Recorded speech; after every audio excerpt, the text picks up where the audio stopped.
PJ Wali Kota Palembang Ratu Dewa bersama dengan Kepala Dinas Pendidikan Kota Palembang pada Selasa siang 17 Oktober 2023 melakukan peninjauan di SMP Negeri 5 Palembang guna memastikan pelaksanaan hari pertama kegiatan belajar mengajar KBM yang kembali dilakukan secara tatap muka berjalan baik.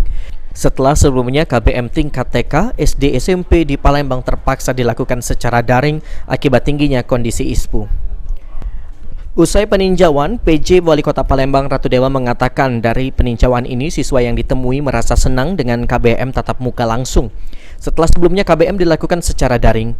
Meski begitu, karena ISPU Kota Palembang masih cukup tinggi disebabkan karhutla dari kabupaten kota lain, bahkan pada 17 Oktober ini ditemukan 2 titik hotspot di Palembang. Pelaksanaan KBM dilakukan perubahan seperti jam masuk sekolah diundur ke jam 9 pagi dan durasi setiap mata pelajaran dikurangi 10 menit.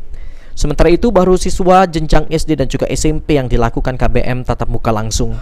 Ya, hari ini saya ingin memastikan karena kita mulai lagi buka belajar secara langsung, proses belajar mengajarnya yang selama ini online, ternyata saya tanya dengan anak-anaknya cukup senang mereka belajar tatap muka langsung.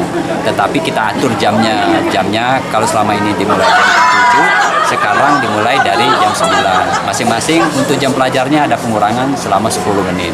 Saya kira itu.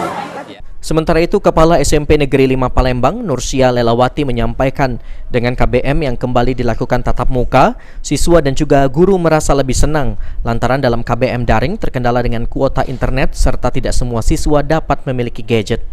Bahkan dalam KBM daring akan sulit melakukan penanaman karakter pada siswa lantaran guru dan juga siswa tidak bisa berinteraksi langsung. Pukul 9 kita masuk, anak-anak pukul 9 tidak berada di tempat dan mereka merasa senang, mereka lebih nyaman untuk bertatap muka dengan guru karena menganggap kalau dia daring itu sudah pastikan makan kuota ya. Kemudian tidak semua anak mempunyai gadget, ini menjadi kendala dan semangatnya kan beda. Mereka pun tetap main di luar, susah untuk penanaman karakter ke anak-anak dengan pelajaran daring. Sandi Pratama, PAL TV.